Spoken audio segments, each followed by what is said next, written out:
Selamat sore, para konfrater, Bapak Ibu, Saudara-saudari terkasih, para sahabat MSF dimanapun Anda berada.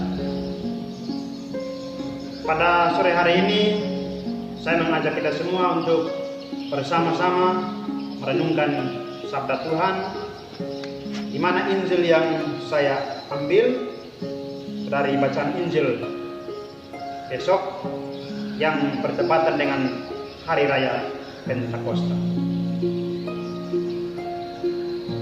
Injil Yohanes pasal 15 ayat 26 sampai 27, dilanjutkan pasal 16 ayat 15 sampai dengan 15. Dalam amanat perpisahannya, Yesus berkata kepada murid-muridnya, "Jikalau penghibur yang akan kuutus dari Bapa datang, yaitu Roh kebenaran yang keluar dari Bapa, Ia akan bersaksi tentang Aku. Tetapi kamu juga harus bersaksi, karena kamu dari semula bersama-sama dengan Aku. Masih banyak hal yang harus kukatakan kepadamu, tetapi sekarang kamu belum dapat menanggungnya. Tetapi apabila Roh kebenaran datang, Ia akan memimpin kamu ke dalam seluruh kebenaran. Sebab Ia tidak akan berkata-kata dari dirinya sendiri, tetapi segala sesuatu yang didengarnya, itulah yang akan dikatakannya. Dan Ia akan memberitakan kepadamu hal-hal yang akan datang. Ia akan memuliakan Aku, sebab Ia akan memberitakan kepadamu apa yang Dia terima daripada. Segala sesuatu yang Bapa punya adalah kepunyaanku.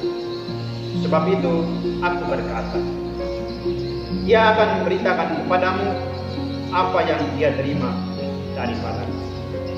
Demikianlah Injil.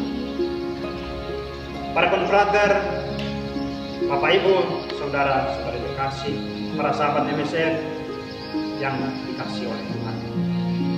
Pada hari Minggu Pentakosta ini, kita bersama-sama merenungkan tema yang menarik, yaitu Roh Kudus memimpin keluarga-keluarga Katolik menemukan kebenaran Kristus. Bapak Ibu, Saudara-saudari terkasih, para sahabat MSF yang dikasihi oleh Tuhan. Setiap tahun kita merayakan Hari Raya Pentakosta, yang berarti bahwa setelah 50 hari Tuhan Yesus bangkit dari antara orang mati, kemudian Tuhan Yesus naik ke surga, dan di sana Tuhan Yesus bersama Bapa mengutus Roh Kudus kepada gereja, agar gereja dipelihara dalam kebenaran Kristus.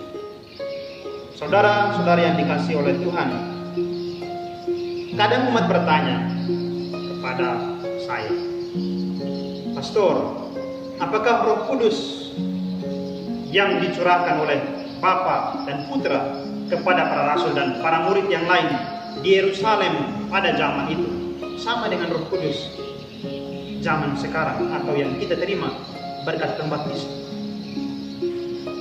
Jawaban saya selalu, itu Roh Kudus yang sama, Roh Kudus yang satu. Walaupun Roh Kudus yang diutus pada zaman itu kepada orang, kepada tempat, pada situasi dan zaman yang berbeda, tapi itu Roh Kudus yang satu dan sama, yang berasal dari Bapa dan Putra, ketiganya dalam kesatuan. Para sahabat MSF yang dikasihi oleh Tuhan, kalau Roh Kudus diutus kepada gereja, lantas apa yang membuat gereja itu bertumbuh, gereja itu bertambah, dan gereja itu kuat menghadapi perjalanan hidup mereka? Dalam bacaan pertama tadi kita mendengarkan dari Kisah Para Rasul bahwa Roh Kudus yang diutus adalah kepada para rasul, para murid yang berkumpul. Jadi ciri gereja adalah berkumpul bersama, merayakan Ekaristi bersama, mendengarkan sabda Tuhan bersama, dan saling berbagi. Atau dalam bahasa lain kita bisa katakan bahwa Roh Kudus yang diutus oleh Bapa dan Putra menuntun keluarga-keluarga untuk apa? Selalu share and care, selalu berbagi dan peduli pada semakin banyak orang.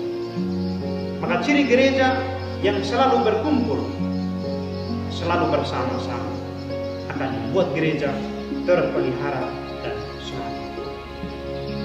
Bapak Ibu Saudara-saudara yang dikasihi oleh Tuhan, gereja selalu disebut dengan community atau perkumpulan.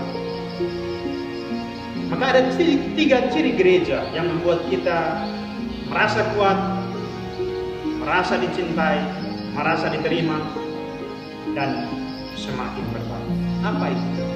Yang pertama adalah community of faith. Gereja adalah komunitas orang-orang yang percaya kepada Bapa, Putra, dan Roh Kudus. Ciri gereja yang kedua adalah community of love.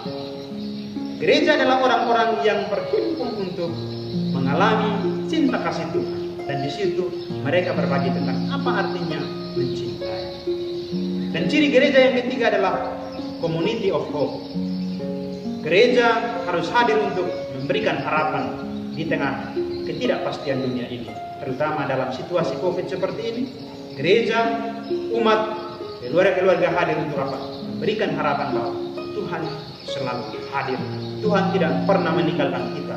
Tuhan memelihara gereja lewat Roh Kudus yang dicurahkan pada hari ini. Bapak Ibu, saudara-saudara terkasih, para sahabat MSF yang dikasih oleh Tuhan. Kalau kita dipimpin, kita dituntun, kita dibimbing oleh gereja, maka kita sebagai gereja, keluarga-keluarga Katolik harus keluar dari dirinya sendiri, mengatasi batas-batas primordialisme, yaitu apa? Suku, ras, agama, golongan, pangkat, status sosial, dan lain sebagainya. Gereja harus keluar dari dirinya. Keluarga-keluarga Katolik harus keluar dari dirinya untuk apa? Mengatasi persoalan-persoalan yang sempit dan dalam. Biarlah sabda Tuhan semakin tersebar di seluruh dunia. Bapak Ibu Saudara-saudara yang dikasihi oleh Tuhan, kalau keluarga-keluarga Katolik dipimpin, dibimbing, dan dituntun oleh Roh Kudus, maka mereka akan menghasilkan buah-buah roh. Apa itu buah-buah roh? Dalam bacaan kedua, Santo Paulus mengatakan dengan sangat bagus di sana. Apa itu buah-buah roh? Buah-buah roh itu adalah tentang kasih, tentang sukacita, tentang kesetiaan, tentang kebaikan, tentang kesejahteraan, tentang kesabaran, tentang kelemah lembutan, tentang penguasaan diri, kelemah lembutan, dan keramatan. Itulah buah-buah Roh Kudus yang seringkali bertentangan dengan karya-karya daging atau hal-hal yang bertentangan dengan karya-karya roh. Atau dalam bahasa lain orang sering mengatakan dipimpin oleh roh kuda. Apa itu? Itu adalah hal-hal yang bertentangan dengan nilai-nilai atau buah-buah yang dicurahkan Roh Kudus. Yaitu apa? Pencemaran nama baik, saling menghakimi, saling menghasut, saling memprovokasi, menyebarkan hoaks. Tidak ada damai di antara umat dan juga di dalam keluarga-keluarga. Percabulan, hawa nafsu, kepentingan, pesta pora, mabuk-mabukan, dan lain sebagainya. Itulah ciri-ciri yang bertentangan dengan buah-buah Roh Kudus. Bapak Ibu saudara-saudari yang dikasihi oleh Tuhan, mari sebagai keluarga-keluarga Katolik, gereja mini bersama dengan gereja universal, mari kita seperti para rasul, para murid zaman itu diutus untuk mewartakan Injil kepada setiap bangsa, pada setiap makhluk, kepada siapapun, agar Roh Kudus yang diutus untuk memelihara gereja semakin berbuah dimanapun kita sebagai keluarga-keluarga, sebagai pribadi-pribadi diutus. Bapak Ibu saudara-saudara yang dikasihi oleh Tuhan, semoga keluarga-keluarga Katolik selalu dipimpin, selalu dituntun dan dibimbing oleh Roh Kudus untuk menemukan kebenaran Kristus dalam kesaksian hidup Anda dan kita semua.